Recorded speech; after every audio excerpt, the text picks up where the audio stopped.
Telugu channel కి స్వాగతం। ఈ రోజు మనం కర్ణాటక రాష్ట్రంలోని షిరాది అనే ప్రాంతంలో ధర్మస్థల ఆలయ విశేషాల గురించి తెలుసుకుందాం।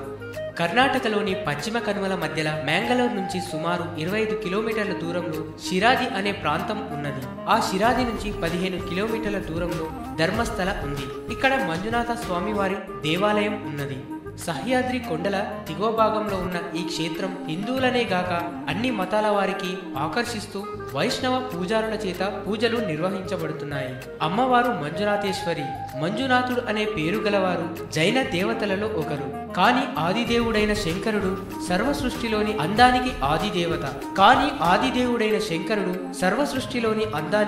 ఆదిదేవత కనుక ఈ స్వామికి మంజునాథుడు అనే పేరు సార్థకమైనది। మంజు అంటే అందమైనది, అలాగే కన్నడంలో మంజు అంటే మంచు అని అర్థం। మంచుతో నిండిన కైలాస పర్వతం మీద నివసించేవాడు కనుక ఈ స్వామిని మంజునాథుడు అనే పేరుతో పిలుస్తున్నారు। ఆలయంలో ఉన్న స్వామివారి మూర్తి శివలింగ రూపంలో ఉండడం వలన హిందువులకు స్వామి పేరు మంజునాథుడు అనేది జైన తీర్థకారులలో ఒకరి పేరు అయినందున రెండు సాంప్రదాయాల వారికి ఇది ఒక పవిత్రమైన పుణ్యక్షేత్రమైనది। ఈ ఆలయ నిర్వాహకుడైన దైవరాజ హెగ్గడి జైన మతస్థుడు।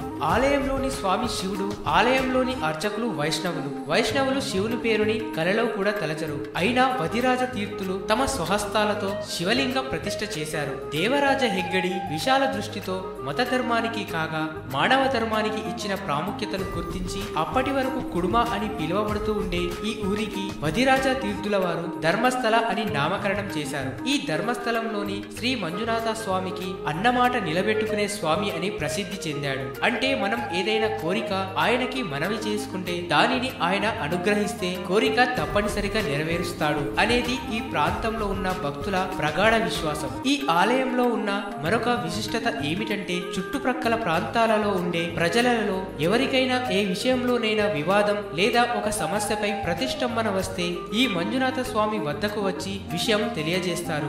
ఆలయ నిర్వాహకుడైన హెగ్గడి గారు స్వామి ఎదురుగా కూర్చుని ఆ వివాదాన్ని పరిష్కరిస్తారు। హెగ్గడి గారు ఇచ్చిన ఆ తీర్పుని మంజునాథుడి తీర్పుగా ఇరువర్గాల వారు భావించి ఆ తీర్పుకు ఇరువురు కట్టుబడతారు। ఇక్కడి ఆలయంలో ఉదయం 7 గంటల నుండి మధ్యాహ్నం 1 గంట వరకు, తిరిగి సాయంత్రం 6 గంటల నుండి 8:30 గంటల వరకు స్వామివారి దర్శనం లభిస్తుంది। ధర్మస్థలకు 1.5 కిలోమీటరు దూరంలో నేత్రావతి నది ఉన్నది। భక్తులు మొదట ఆ నదిలో స్నానం చేసి వచ్చి తర్వాత ఆలయంలోని స్వామివారి దర్శనం చేసుకోవడం ఇక్కడి ఆనవాయితీ అని తెలుస్తుంది। మరిన్ని ఆసక్తికరమైన దేవాలయ విశేషాల కొరకు ఇండియన్ తెలుగు ఛానల్ ని సబ్స్క్రైబ్ చేయండి।